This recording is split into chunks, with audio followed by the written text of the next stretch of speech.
Alors, frères et sœurs, peut-être avez-vous déjà eu ou vu des grands moments de pardon. Alors, un des plus connus, c'est la rencontre de Jean-Paul II avec celui qui a attenté à sa vie. Alors, aujourd'hui, le Seigneur nous invite à quelque chose de très difficile. C'est toujours très difficile de parler du pardon, de la miséricorde. Alors, Jésus nous dit, aimez vos ennemis, faites du bien à ceux qui vous haïssent. Ouais, donc j'anticipe déjà la fin. Facile à dire ça, difficile à vivre. Aimez vos ennemis. Lorsque j'étais à Dakar, au Sénégal, j'enseignais dans une école, ceux qui connaissent l'école Jeanne d'Arc. Il y avait alors beaucoup d'élèves dans ma classe, dans une de mes classes, il y avait beaucoup d'élèves musulmans, syriens, libanais. Alors, un jour, ça faisait partie du programme en éthique, on devait parler du pardon et de la miséricorde très vite, très très vite.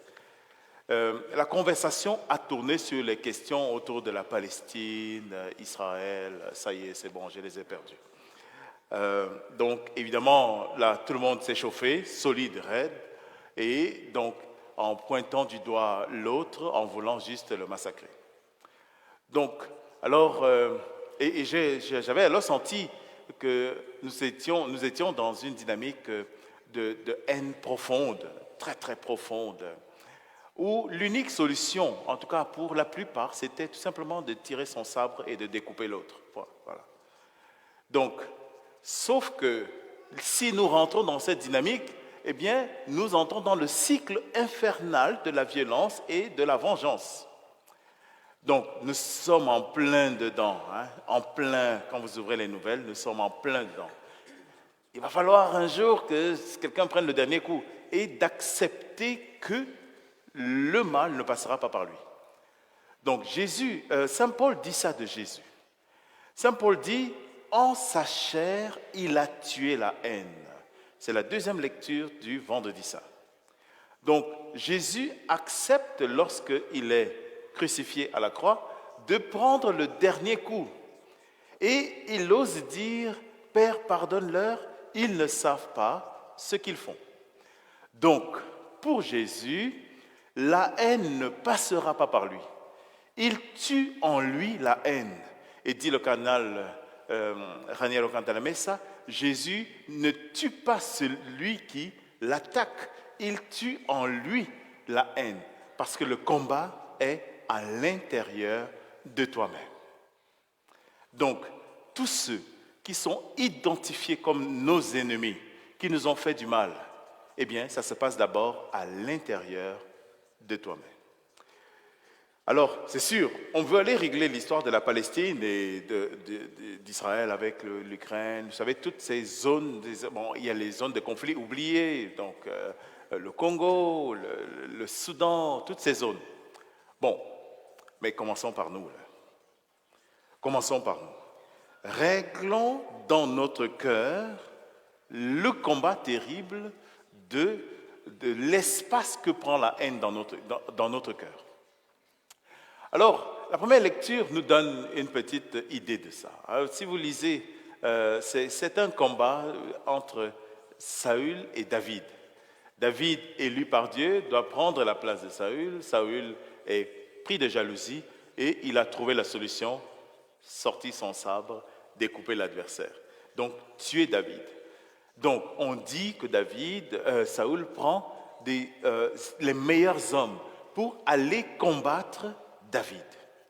Mais sauf que il y a ce moment particulier où Saül dort, voilà, de ce sommeil mystérieux. Et David est capable d'en finir avec lui. Voilà, il est capable d'en finir. Et alors, Abishai, il a la solution. Il dit, mais passe-moi cette flèche-là, moi je règle ça tout de suite. Voilà, je plante ça dans son cœur et l'adversaire est tué. C'est réglé. Bon, je pose toujours la question, c'est vrai ça? Est-ce que ça règle vraiment le problème une fois qu'on a tué l'autre? Pas sûr que ça règle. Mais David, à ce moment-là, nous donne les raisons, en tout cas quelques-unes des raisons pour lesquelles il ne faut pas le faire. Alors on va essayer de... What? Ah. En tout cas, David est d'accord. Donc, on va essayer de comprendre pourquoi. Il dit à Abishai, mais David dit à Abishai, ne le tue pas. Hein, il y a le fameux commandement, hein, tu ne tueras point. Ne le tue pas. Qui pourrait demeurer impuni après avoir porté la main sur celui qui a reçu l'onction du Seigneur? Toi et moi, lorsque nous sommes baptisés, nous recevons l'onction du Seigneur. Au nom de ça, ta vie n'appartient plus à quelqu'un, elle appartient à Dieu. Le Seigneur, lui, fera justice. Toi, tu respectes l'œuvre de Dieu dans cette personne. Donc, tu fermes alors la porte à la haine. Voilà. La haine ne passera pas par toi. Tu fermes la porte à la haine, puisque face à l'autre, tu es face à quelqu'un qui porte l'onction de Dieu, au risque alors d'être en conflit avec Dieu lui-même. Mais ce n'est pas tout. Lorsque tu fermes la porte au mal, eh bien, vous savez, ces portes qui sont fermées, mais ça pousse tellement fort qu'à un moment donné, ça brise. Et donc, c'est pire qu'avant. Hein? Quand la porte se brise, eh bien, tu massacres l'autre. Voilà. Donc, ne ferme pas simplement la porte au mal. Ouvre ton cœur à l'amour. Donc, remplis l'espace vide par l'amour. Donc, jusqu'à aimer l'autre. On verra plus loin les conséquences de cela, en tout cas pour toi. La conséquence, en tout cas, c'est aimer l'autre pour déjà remplir le vide, parce que tu peux lui donner quelque chose. Bien sûr, tu t'empêches de le tuer. Et c'est bien, s'il vous plaît, ne tuez personne, on ne tue personne. Donc c'est déjà très bien si nous ne tuons personne. Mais mieux encore, c'est beaucoup mieux si nous arrivons à l'aimer. Et j'aime à répéter cette parole, je vais la redire 45 fois. C'est facile à dire, c'est difficile à vivre. Et là, nous allons terminer en voyant que nous avons besoin de la grâce de Dieu. Donc, celui-là que nous identifions comme notre ennemi, ou qui nous prend pour cible comme étant notre ennemi, alors nous fermons la porte au mal. Le mal ne doit pas dominer sur nous. Mais mieux encore, nous remplissons l'espace d'amour pour pouvoir l'aimer comme Dieu nous aime. Et comme Dieu l'aime lui. Alors, Abishai a du mal à rentrer dedans et David, lui, aide Abishai à rentrer dans cette dynamique pour lui montrer que celui-là, il est d'abord aimé par Dieu. Et au nom de cela, je ne peux pas porter atteinte à sa vie. Alors, nous sommes en plein conflit politique. Vous savez qu'en politique, ça se règle par la mort de l'autre. Alors, nous réglons ça par la mort de l'autre et on appelle ça la mort politique. La mort politique, c'est que l'autre, il a perdu les élections, il est tué, séché, enterré, massacré et oublié. Voilà. Et on a réglé ça. Heureusement qu'on ne règle pas ça par le sang, par le sabre, en tout cas. Mais la mort politique. Donc, au fond, nous tuons l'autre. Donc, alors, ce qui est intéressant pour nous, c'est que David était face à Abishai, il pouvait régler ça par la mort sanglante. Mais il y a la mort spirituelle. Il y a ce moment, heureusement, je l'ai dit, heureusement pour nous, nous sommes bien élevés quand même. Vous imaginez si à chaque fois qu'on déteste quelqu'un, on lui coupe le cou, ben là, ça n'irait plus. Là, hein. Donc, mais dans ta tête, dans la mienne, nous sommes en combat terrible. Terrible. La manière à laquelle je vous vois, je vois sortir, tu sais, ma tante que tu détestes au fond, hein, tu sais, tel ami ou telle personne, c'était un ami, mais ça fait longtemps que tu lui as enlevé le titre d'ami, il est devenu un ennemi. Donc, je peux voir sortir de vos têtes ces personnes que vous détestez au fond de vous-même. Hein. Bon, non, ça ne se voit pas du tout, mais ne vous inquiétez pas. Mais au fond de notre tête, nous portons ces haines profondes. Et c'est dans ce cœur, dans notre cœur, que nous devons d'abord faire la paix. Dans la formule d'absolution, avant de dire « je te pardonne tes péchés au nom du Père, du Fils et du Saint-Esprit », il y a la phrase d'avant qui se termine par « que le Seigneur t'accorde sa miséricorde et sa paix ». Parce que ton cœur est en paix, alors je peux te pardonner ton péché. Et c'est là la solution. Que le Seigneur t'accorde, apaise ton cœur. Parce que nous sommes dans des combats de toutes sortes. Le combat où c'est vraiment le principe de, c'est comme s'il doit y avoir mort d'homme, ou tout au moins dans mon esprit. Je dois régler ça par la mort de l'adversaire. Mais par contre, le Seigneur te dit, il t'apporte d'abord la paix dans le cœur, et alors tu pourras recevoir sa miséricorde, et tu pourras donner ce que tu as, la paix et la miséricorde. Donc, vous voyez, ce n'est pas une mécanique. Dieu a dit de pardonner, je pardonne. Mais Dieu travaille mon cœur pour que je sois rendu capable de vivre comme lui. Et c'est là le processus auquel nous sommes invités. Ouvre ton cœur pour le remplir de Dieu et alors tu pourras donner la miséricorde. Parce que tout se passe dans ton cœur. Tout se passe tantôt je disais, tout se passe dans ton cœur. Hein? Vous voyez, je touche la tête. Parce que le hamster, il est en action. Et du coup, il pollue ton cœur. Oui. Et c'est pour cela que dans cette même dynamique, Jésus nous dit, ne jugez pas. Le jugement, c'est justement quel est le regard que tu portes sur l'autre. Parce que spontanément, tu le juges. L'extériorité, à cause de la blessure qui est la tienne, parce que ton cœur n'est pas en paix, ça change ton regard sur l'autre. Et du coup, celui même que tu ne connais pas, j'en parlais avec des amis, on se disait, il y a un lieu, on va au gym, il y a un lieu où, le gym c'est le lieu où tu juges les gens de l'extérieur, tu ne les connais pas, mais ils sont là, ils font leur truc, le type il est taillé en V, il est tatoué de partout, toi tu commences à le juger, tu ne le connais pas. Mais tu as déjà fait un film sur sa vie. Donc tu imagines alors c'est des personnes en plus peut-être que tu connais, et puis tu rentres dans un processus. Nous sommes des machines à juger les gens. Nous sommes des machines où, dans notre esprit, ça brasse tout le temps. Ça brasse parce que notre regard sur les autres est négatif. Il change. Alors, toute la question, c'est purifie ton regard et tu auras la paix dans ton cœur et tu pourras donner ce que Dieu a à donner à l'autre. L'amour et la miséricorde. Parce que justement, l'autre est celui qui t'a blessé. Et tu réussis à voir en lui qu'il est aimable d'abord. Facile à dire, difficile à vivre.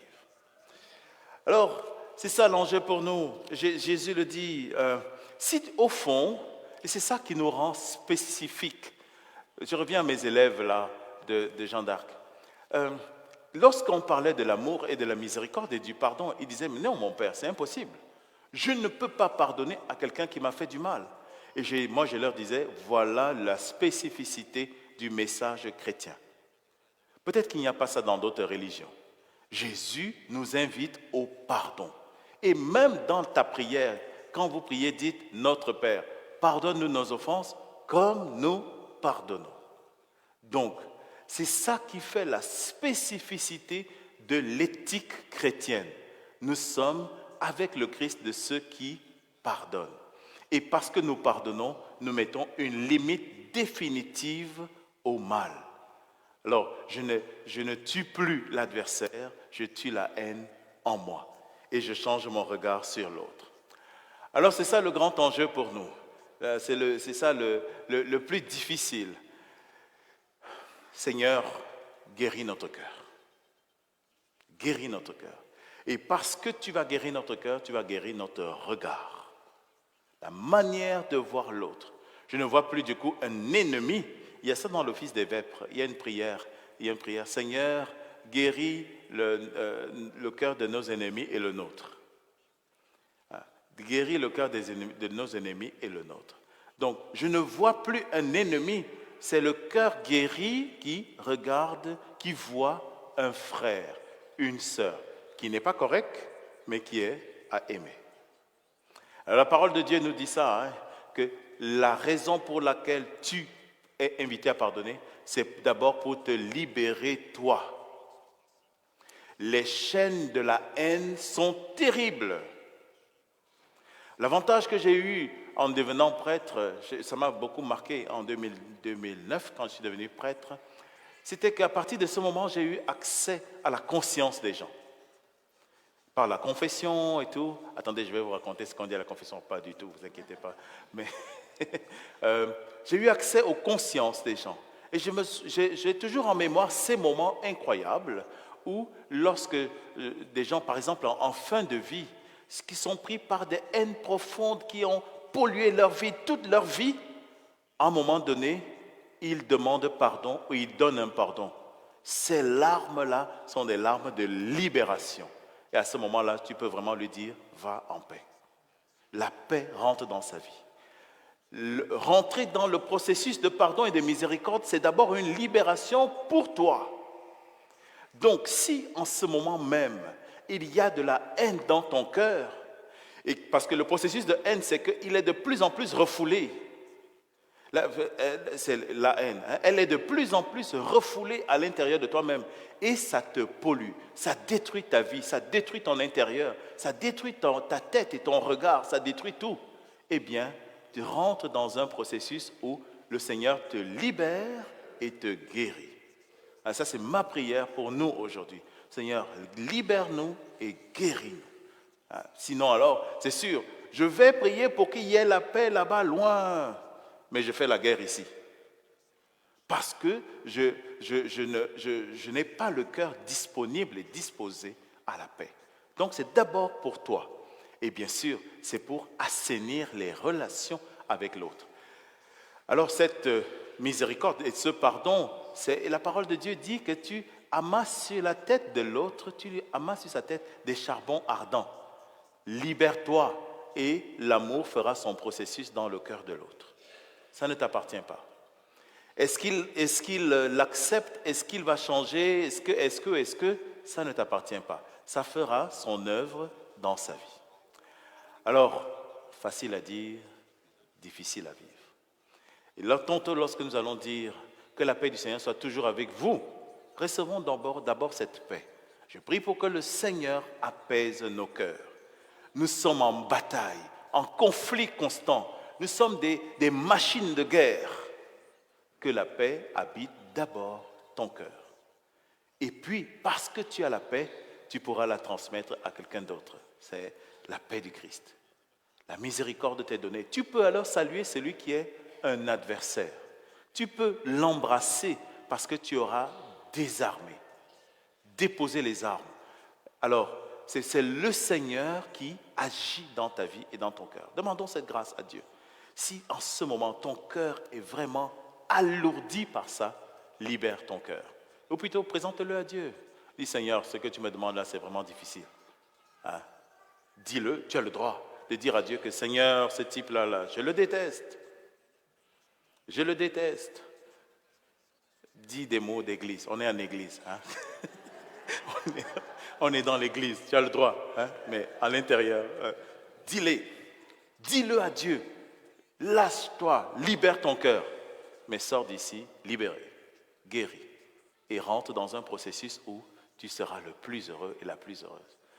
Comme on dit souvent, quand tu sors de l'église de Saint-Antoine, dites, hey, t'étais où? J'étais à Metz, à Saint-Antoine. Libéré, sauvé. Il y a une chanson comme ça. Délivré, libéré. Libéré, parce que l'amour de Dieu t'a libéré et tu es rentré dans un processus de miséricorde. Alors que le Seigneur apaise nos cœurs et qu'il nous guérisse. Et alors nous pourrons donner le pardon et le recevoir pour établir entre nous des liens de fraternité libres pour pouvoir donner l'amour. Notre monde en a terriblement besoin. Alors on est là pour ça. Amen.